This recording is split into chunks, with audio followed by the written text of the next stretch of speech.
Hey guys, welcome to the Frack and Friends show. Today's guest and one of my absolute most exciting people on the show yet is Miss Denise Cordova. Hello, welcome. Hello there. Hello. I feel like doing my Miss America wave right now. I mean, how do you do it though? Because some people, I think it's the elbow, wrist type of wrist. situation, It's kind of like a flow. going back to Adam Sandler, just tap it in. Frack, my good friend, how are you? I'm doing good. I'm today's day is editing episodes that I previously recorded and getting New York all kind of set and scheduled. Actually. What are you doing in New York? So I'll be going to New York in about 2 weeks for a few days, and I'm going to be meeting up with different people, doing some things up there. But also one of the most exciting things as well is Broadway. I'm a huge Broadway fan. Those who watch the show kind of hear my love and obsession with Broadway. And so I've been in New York a few times already, 4 or 5 times. But this time I'm going to go see Wicked for the very first time. I am so jealous of you. Frack, I am a huge Broadway fan too. And I was just belting Broadway tunes yesterday.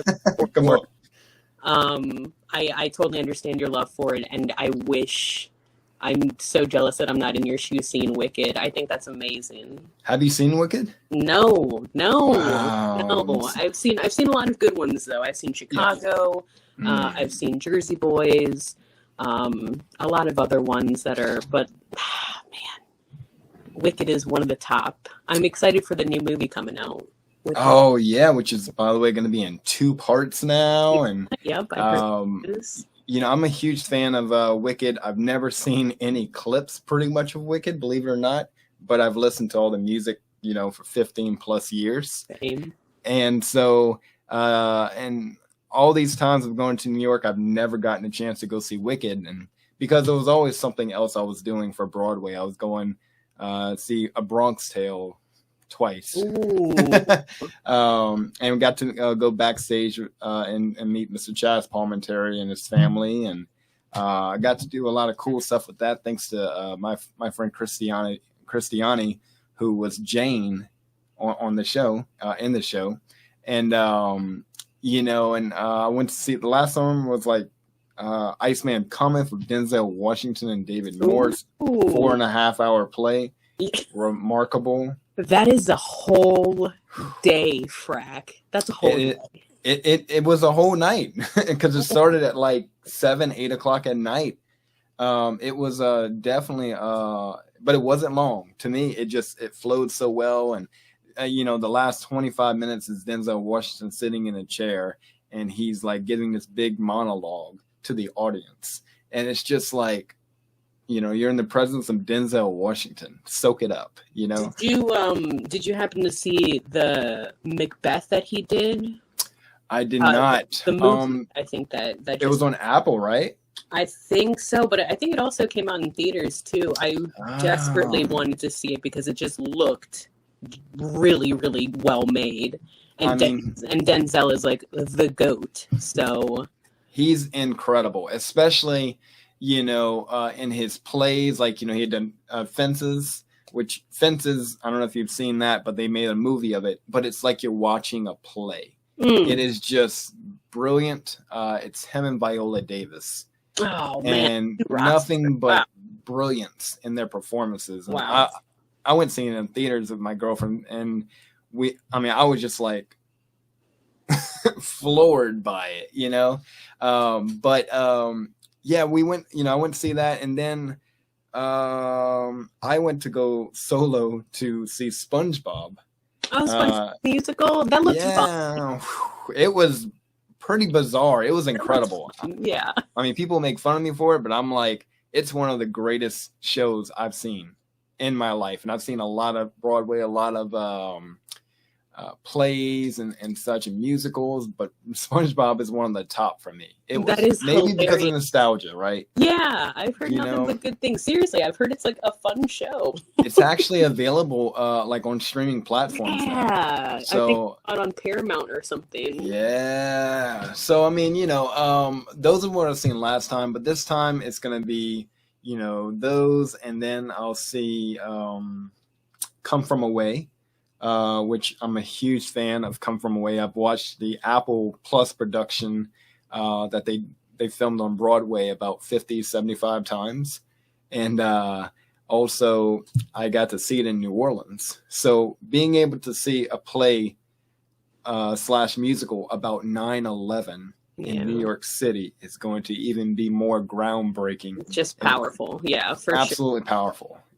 So and I'm going to see maybe Beetlejuice and a few other ones as well. Maybe MJ the Musical. You are some good ones out there. I'm stoked for you. I'm super, super excited. I always get excited for anytime I'm going to see a show, so but yeah, it's going to be a blast. I'll be there for a few days, and I'll be meeting up with some people, and I'll be putting some pictures up on Instagram and some videos that I'm doing, and things I'm going to be involved with as well. But one of the things I wanted to talk to you about was people don't know who you are on this show. Oh my gosh, how do you not know by now? So, I mean, I think you should just introduce yourself, and tell us about yourself. Tell us about, the love and lore you have of the 90s and 2000s. So go ahead, introduce yourself. Oh my gosh. Well, hello, all you frackers out there. My name is Denise Cordova. I actually am a co-host with Dante Basco and Alice Rehemutula on our Instagram account, Monday Cinema Club. It's basically a book club. It's basically a book club. I'll edit it, don't worry. It's a book club, but we watch movies instead. So, every week we pick a movie and then come on Monday together and bring all of you guys in and chat about the movie that we saw. So that's been amazing. When it comes to the 90s and 2000s, I'm a 90s baby for sure. I just recently went to 90s Con, which was amazing. I got to see all my favorite people: Kel Mitchell, Lori Beth Dinberg, everyone from Full House, Christopher Lloyd. Everyone was there. It was a dream come true. What else? I love everything about the 2000s and 90s. I play Sega Genesis all the time. Oh, nice. I have an OG Sega Genesis. I just love everything about cartoons too. I'm just such a huge big kid. Basically, I'm wearing a Pizza Planet shirt right now. Hey, you're representing the child in you. Right? It's amazing, and I work with kids too. So they keep me young. That's the best. Unless they were your own kids, I guess it might be a different story. Oh, absolutely. So I want to kind of go into something real quick, because I do want to talk about Monday Cinema Club. Because let's do it. For those who don't know, like Denise said, it's a show where they watch a show, beforehand, and they discuss it. They go full in depth with it. Dante Basco, who is, as we know, Rufio, the one and only. The one and only. Thankfully, never ever remade such a incredible, perfect classic. I hope they never. But he is the one and only, the American Dragon. Let's talk about, yeah, Prince little throwback from Avatar: The Last Airbender. You beat me to it. He is one of the most genuinely awesome people ever. So he is, and what's cool about it is you guys like to discuss movies and such, and you guys pick some great stuff too. We've done a lot of great classics, man. Before me jumping into their show, they did West Side Story. They've done The Network. Man. They've done All the President's Men, a whole bunch of classics. Recently, we did Graduate, Body Heat. But we, just last week we also jumped into a newer movie. Everywhere All at Once, and that was amazing. A lot of people saw it, and a lot of people loved it. So it's just, for me, it's just a really big joy talking about movies with other people who are passionate about the same movies that I'm passionate about. So, and that's it. Like, you know, myself, I'm a big movie freak. I grew up understanding cinema at a young age. Like, I was watching rated R movies at like 9. Yeah, same. Like, fortunately, I mean, you know, you know, one of the most earliest childhood memories for me was going to see Jeepers Creepers 1, and I was underneath the seat because I was so terrified. And my dad was just like, "Oh, you know," my dad's not even into scary movies, and it's not really a scary. It's really just loud and just it's scary to me. And yeah, it still scary is movies today. are loud. Yeah, that's what they're supposed to be. Jump scares. Yeah, and I mean, you know, when it comes down to cinema, I grew up, let's see, I was, I think 6 or 7 years old when I went to the cinema for the first time. Like, well, I'm sorry, when I went to the cinema alone. I had the owner, the manager of Lake Cinema watch me as a child. And so for every week, I'd go see 1 or 2 movies. And, you know, I think the first movie I saw solo was probably Toy Story 2. A classic. You know, so she would watch me. She would just say, "Here's your popcorn, Caleb," you know, and that's actually really awesome. That's a dream. Yeah, it's like Matilda, right? It's like Matilda just going to the library by herself, and that's kind of the way I grew up, is watching movies. And, you know, my dad would just drop me off, and he knew I was in good hands with Miss Darlene, and you know, so I mean, everything was just, my childhood of movies and cinema was just crazy because of the amount of movies I've seen as a child. Like, it's like nowadays, it's like no child can ever do that. You know, or would even 100%. Want to do that. Yeah. But yeah, I mean, it's you know, cinema is such a huge part of my life, and it still is today.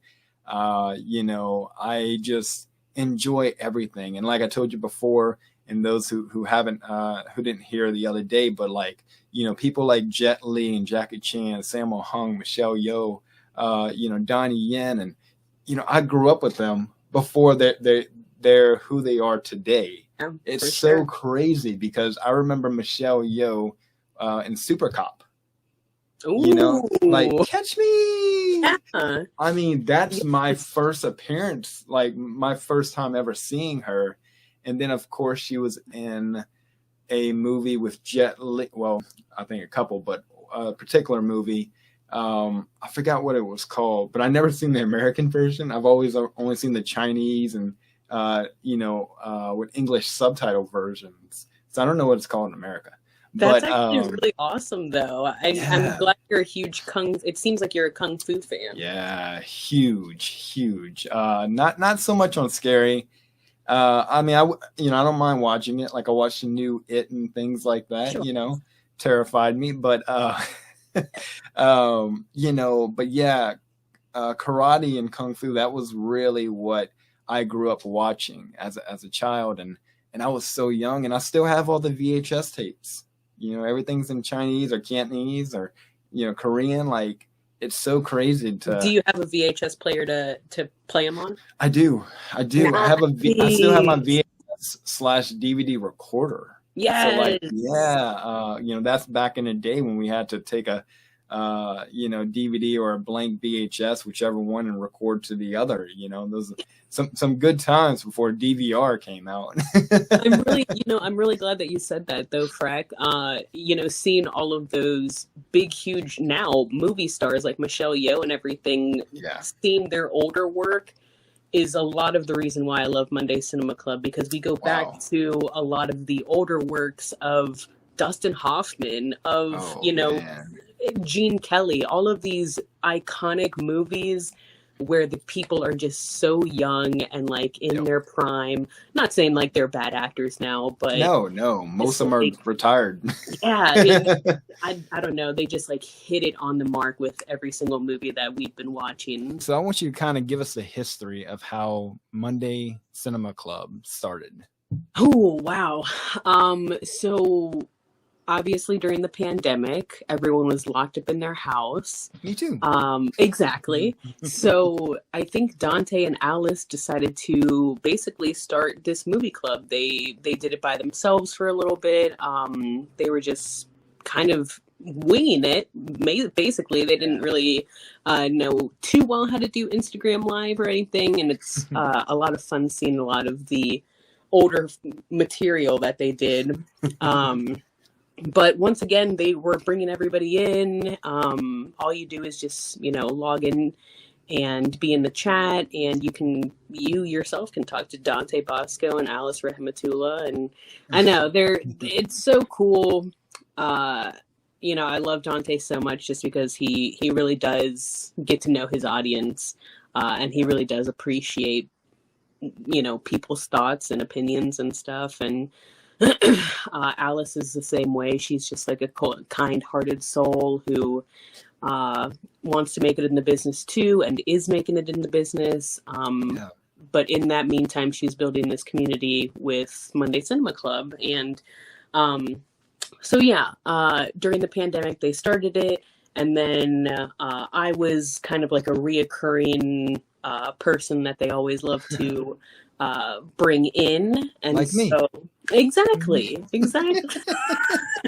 So I guess my charisma and everything, they decided to, I guess the pandemic started kind of, everything started opening back up again. They both started getting more work, obviously, since they live in LA and everything. So they were like, listen, we just need a person to kind of be home base for Monday Cinema Club. So they started an Instagram account and invited me to go on there and kind of be headquarters, if you will, while they're at their numerous shoots or doing movies. They're doing all sorts of projects. So they come in when they can, which is most of the time.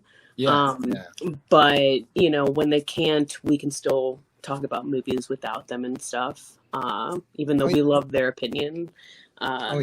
So that's the whole shebang. I came in and now we're here. You kind of have an idea of how it is to kind of see someone who's like a celebrity, right? And now I'm sure you feel 100% the same way, but you see them very differently. Myself included, I've had a lot of different people on the show, 50 plus, people that I've interviewed, some of the absolute greats, the greatest, the GOATs, whatever you want to say. But, a lot of people are always so like confused by how I act, and because I'm not going crazy. And I just see people in a different light now after doing this for interviews started a year ago. So after doing this for a year, I don't know, even like the people that I was like crazy about, I get them on the show and it's just like this, just hanging out, talking. And yeah, it definitely, Dante obviously is from Hook and a lot of other shows that we all grew up with. And you forgot about The Perfect Weapon. Just saying. Take the lead, but I'm a cheerleader. Ooh. Everything. But so he's been in my life most of my life, and I'm not gonna lie, when we first started chatting on the movie club and stuff, and I was still a guest, I was sweating just all the time, but playing it cool, obviously. Yeah. Hey Dante. Like drenched in sweat, but no, he just makes it so easy as well. Sometimes it's you find celebrities that do take it easy and are able to have a conversation like person to person. Then I found some other celebrities that are kind of like, I don't know if it's like too good for their own, my poop don't stink type of thing. I don't know. But luckily, a lot of ones that I've met have been very nice and very personable. I met Jason Marsden, who is such a sweetheart, and I met him at 90s Con, and he was just so friendly and just willing to talk. I didn't even want to take too much of his time, but he was just grateful that I was just talking to him, and that's a huge thing. It is because I heard a lot about Jason. Everyone who got to meet him and who kind of reported back, said wonderful things about the guy. Said how incredible he was to meet, and people would stop in and he would say, "Oh, you want a photo?" And, come on, let's just take a photo. I mean, very, very down to earth guy. And he's one of the greats that I have not had the pleasure of meeting. You will. Oh, yeah. I have no doubt. I mean, tomorrow I'm going to text you and say, hey, I got the whole Halloween Town and Hocus Pocus cast coming on. I mean, just everybody, that's how it works in this business. It's so funny because when I try to tell people, a lot of people request different people. And I'm pretty good at fulfilling those requests. And people are like, how did you do it? I'm like, I just called. Sometimes you just have to ask. It's true. And especially with these conventions and everything. And I try to prearrange interviews and everything. And sometimes it works out and sometimes it doesn't. But going to conventions is one of my passions. I absolutely love going to conventions. And it's so cool meeting the people that you love. And it really sucks when they suck. But because, I met a few, I mean, I've said it before, but yeah, I met some of the cast members of Smallville and they were horrible to me and Vicky. And that forever changed everything about me buying selfies. It forever changed everything. But, the majority of them, are really great and don't brush you off. But, like the old saying, there's always, one bad apple in the tree or something. I know, man. I know. But you have to be down to earth with your fans, dude. Like, they are what made you. Like, I don't understand people who just, like, kind of brush them off. Like, at least say hi. Absolutely. It's not going to take anything out of your day to just say hi and, like, make their day, basically. And that's it. Like, you can easily have someone going through a very rough time, and then you can have, that person decides, okay, I'm going to go meet this person. And just having a smile on that person's face means everything. It means everything, I do want to ask you, I want to kind of dive into 90s and 2000s bands. Oh, give it to me, man. Give it to me. Yeah, I got to ask you, like, let's do it. What was growing up like when the Backstreet Boys emerged, when Millennium happened? So I'm going to put it out there. I was more of an NSYNC fan than BSB. But I respect BSB like no other because they are like the originators, man. Like, they came out with the hits before anybody else came out. Definitely. Other than New Kids on the Block, basically. I think New Edition. Yeah, New Edition, New Kids on the Block, Backstreet Boys. I definitely name them as the GOATs. But when it comes down to it, I loved Millennium. I rocked that like no other. It was one of the most played hits too. So I actually, when I was younger, I didn't have enough money to buy the single CDs of the boys. So I had so many that I loved. I loved Backstreet Boys. I loved Britney. I loved Christina, but I didn't have money to buy all of their individual CDs. So I was a huge Now fan. Ooh, yes, indeed. For those of you who don't know, the Now series is a CD that had various compilations of artists. Every year. And it was basically every year they would pop out with it was basically like a mix CD. Yep, it literally was. Of hits that have been going on in the radio. But that was my jam skis, man. And that's how I learned most of the hits that happened in the 2000s and 90s and stuff. So Now CDs, man. And I'm telling you, I don't know what number they're on, but I remember, man, I'm going to have to find them, but I remember there was BB Mac and then there was Larger Than Life on one. That Yes. was Back Here, then Larger Than Life, then Britney Spears and Christina, and a couple other people. But like, it sounds like Lady Marmalade would have been in that as well. Like, yeah. Like Nelly Furtado. that really brings me back. Like, you know, I mean, I need to find a CD just to like hold in my hand, because, you know, like you just said, Now had all the hits of that. You know, every few months they come out with a Now CD. I know it's probably every 3 months now because there's so many different songs out there. But yeah, I mean, you know, I grew up with boy bands. I grew up, you know, loving Backstreet and NSYNC. I mean, I love them both equally. I do. I mean, now there's obviously a more stronger love with Backstreet because that's who I just grew up with and continued because they continued. But like, I respect and love NSYNC. You know, their dances, their choreography, their vocals. I mean, the music videos. I feel like they took BSB and like just took it a notch up. I think so too. I truthfully feel that way because, you know, I would say, you know, NSYNC are the dancers. You know, Backstreet can dance. Backstreet's great. Yeah. But they don't do choreography whatsoever. I mean, no one did. In fact, no one really did at the time. You know, not to where it was even, you know, 20 plus years later, I'm still trying to learn. It's going to be me. Oh, I fully get that. I feel like BSB was more of the harmonizers. Yes. And they made more of the harmonies happen. And NSYNC was definitely about the, like pop. Dirty pop. Yeah. They were that. They brought, I will say as well, they brought fashion into the whole thing too. Like, all I'm thinking is Justin Timberlake's jean jacket and jean outfit with Britney Spears's jean outfit.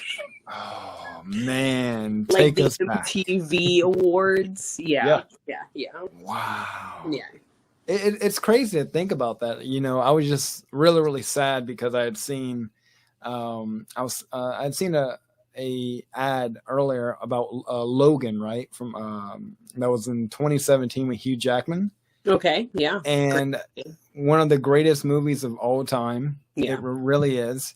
And I was really sad because it kind of hit me, you know, how many years had passed by since 2017. And then I started thinking the worst. My goodness, 1997 is not 5 years ago. No. It is insane. Yeah. I mean, you know, even NSYNC, like, you know, 2000, 2001, that's 20 plus years ago.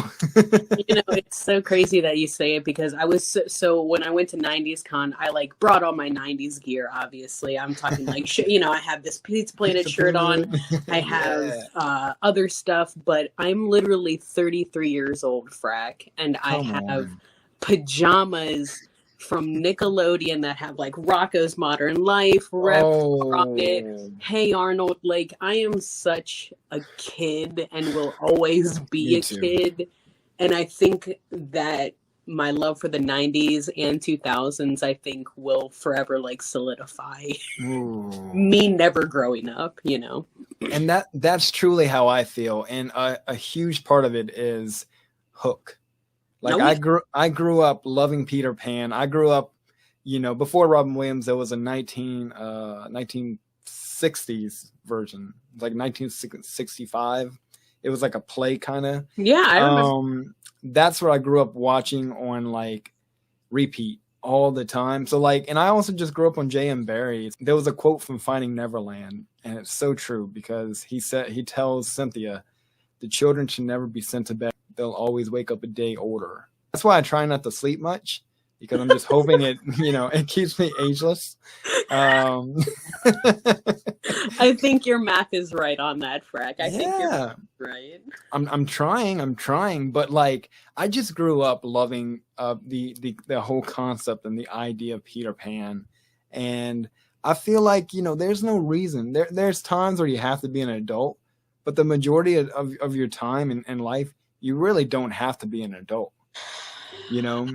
Yeah, I think it's all about sometimes taking things not too seriously. A lot of time. I mean, I feel like we're humans. We are on are on go Yeah. all the time. And sometimes those stresses can, not lead us to be angrier or just more stressed out, but just taking time to just relax and enjoy something like your passion or your hobby just means a whole lot, And that's what I'm kind of doing recently. I went back to doing covers again because I'll have to show you my YouTube. I don't talk about my YouTube ever. It's like the first time I'm talking about it on air, but the hidden Frack gems. It is. It's like I don't know, I had like 180 subscribers. I was some big stuff there, and I had, I don't know, like 60, 70 music videos that I created and where I just auto-tuned everything, and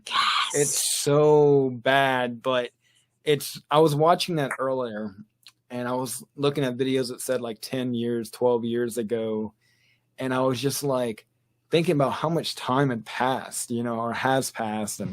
But recently, the other day, I just started doing covers again. I haven't been doing covers for years. But it's something that like you just said, something that I love doing and enjoy.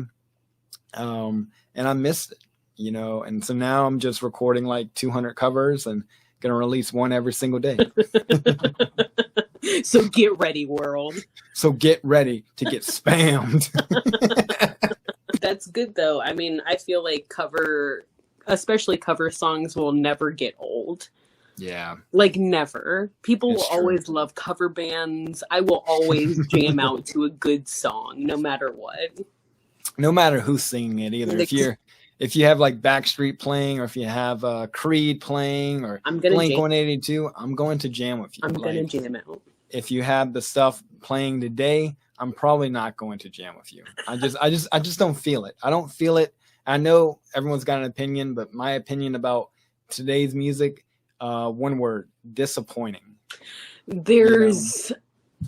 Frack, there's so much out there. And like we were saying earlier with those Now CDs, I feel like those were all kind of radio hits, and we only had the radio to kind of boost those. But now we have so much social media that it's just like overload. And, that goes the same with movies too. Just such an overload of streaming things that it's so difficult to find and weed out the crappiness.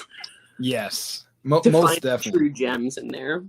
And I used to always listen to independent artists because I felt like those are the ones who are not being told anything. Absolutely. Whatever they wanted to release, their own content, they released it. 100%. And Jason Mraz was like that for many, many years, and even his newest album he had come out a little while ago was fantastic. But I just remember, getting a demo in 1999, 2000, before 2004, when I'm Yours came out. I heard I'm Yours underground on a burnt CD. Ooh, like it was years and years and years. Like this thing was like, and you can probably have somebody else tell you the same thing, but you can definitely find this out. It was on burnt CDs, and I don't know who gave it to me, but then I remember 4 years later or so, it was a while, 3 or 4 years later. Dude, that's when probably Napster was around, and like it had to be getting those illegal downloads. Those were the days. You would crash your computer in like 2 seconds. Yeah, look, I remember like Kazaa, right? Kazaa was incredible. That's where I used to download all my movies. Yes. While I was downloading, you used to be able to do playback. So I used to watch all these like camera copy movies from the theater, and it was just it's not something I can watch today. It's definitely not something I can do, which I kind of started obeying the law. It was a thing back then, though. Everyone was doing ripped CDs or ripped movies. It was totally 100%. A thing. Yeah. Pirating, man. You used to be a pirate. Yeah, those are the good old days. But now, I guess you can say one aspect of us growing up is that we don't pirate, we don't steal. I pay for my stuff now, y'all. It's okay. I pay $9.96 a month for Spotify. And that's where I get all my music, and I have like 7,082 songs. I think that's what it was the other day on it. So like, and most of it's like from the 60s to 90s. Oh, we're going to have to follow each other, man. I love their Spotify playlists and stuff. Spotify is honestly one of the greatest things to happen in my life. Like I always, one of the things that isn't great are earbuds, like wireless earbuds, because they keep falling out and falling into the toilet. But I always have one in, typically, and I'm always listening to music like all day, and I don't know where I would be without Spotify. This brings you to a great question. Where would you be today without music? Oh my gosh. I mean, imagine if you just, I don't know, like imagine if you weren't even into music, like listening to music or movies. I that's what I was mainly kind of putting it towards is music and movies have been such an influence in my life completely. Like that's how I learned about pop culture. So when I was a kid, I wasn't sheltered, but like, I didn't really go out too much or anything. It wasn't until like high school days where I learned about the drugs and I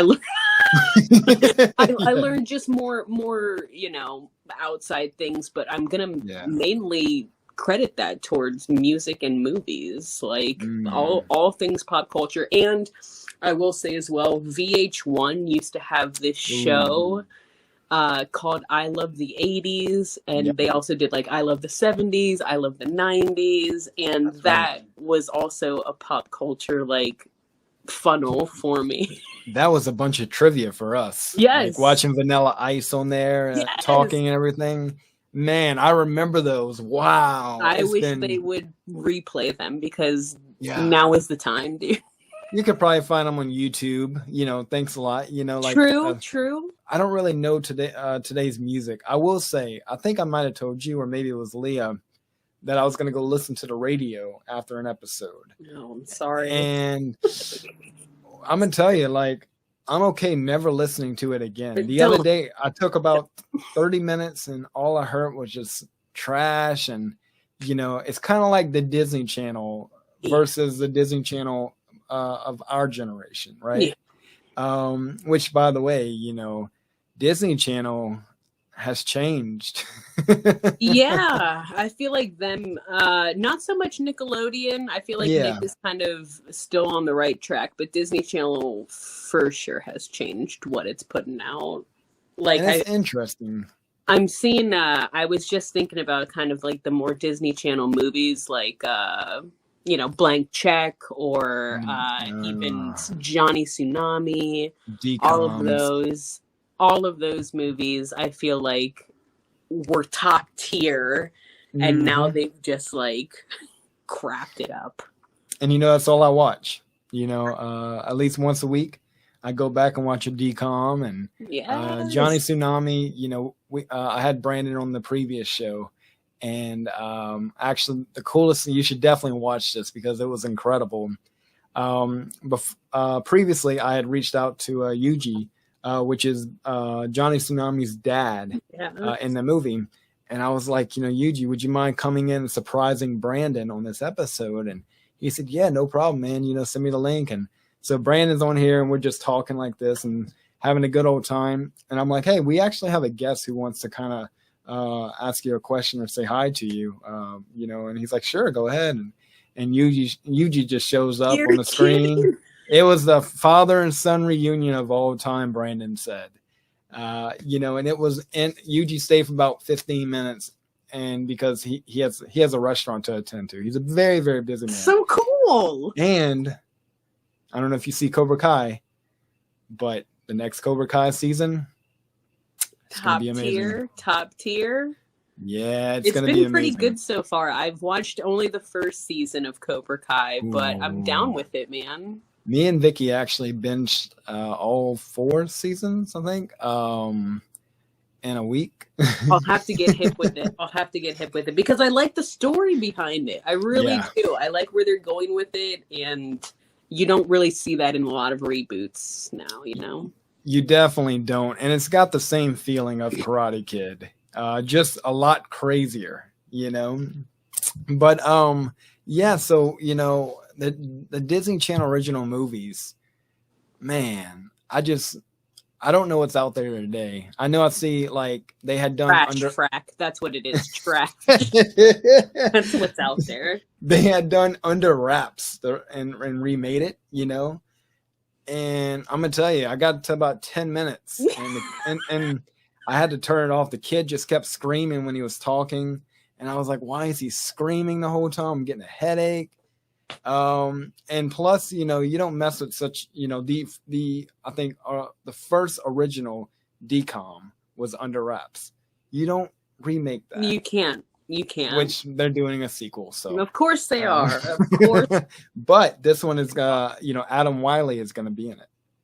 So you're kidding. Yeah, no, no, I'm not kidding. Like he's going to be in it, which I'm definitely down for that because the first one should have had somebody in it. Frack, that's how they get you. That's how they claw you in because they're like, let's have all these nostalgia people. And they're not going to get me because I'm only going to watch like 10 minutes if it's bad. No, look, it's okay. It's perfectly, I'm looking forward to seeing Adam, and hopefully it is a better movie. How do you feel about these reboots happening, Frack? The reboots in general of like movies and TV shows. Yeah. Some of them work. Some of them work very, very well. But the majority don't. They fail. A recent one was like Saved by the Bell, which was canceled. Canceled yesterday off Peacock. Shocker. I tried to watch episode like 1 and I got to 2 and I said I'm just not now. I'm gonna go ahead and just put this on the shelf and return to it in 5 years. It's just I don't know, like reboots, and even continuations or anything, I just wish they would leave it alone. Like let us have the memories we did.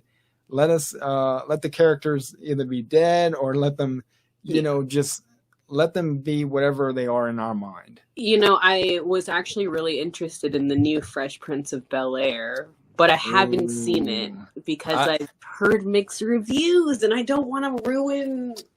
I thought it was really, really well done. Yeah? I did. Me and Vicky watched it like 3-4 weeks ago. Okay. We watched it in just a few days. It's only like 8 or 10 episodes. Right. And it was well done. It's a whole different kind of thing. It's a whole different kind of show. The characters, most of them are nothing at all. Maybe that's better. Maybe that's for the best is like, maybe you shouldn't try and like copy and paste more of like, because it was so modernized in so many aspects, and like Hillary's a social influencer and different things like that. And it was, and Jazz is like, it's so weird. The guy who plays Jazz is so good at playing him. I was very impressed with him, but he owns like a record store and everything. And it's just, I don't know. It's like a rated R, uncut version of the Fresh Prince. Right. The raw and gritty, which can be good in some cases, but man, you're right. For most of the time, it's not a good idea to reboot something. I'm just, and there's been a couple continuations that I liked and everything. Reboots, nothing's real. I'm not gonna lie, nothing's coming to mind.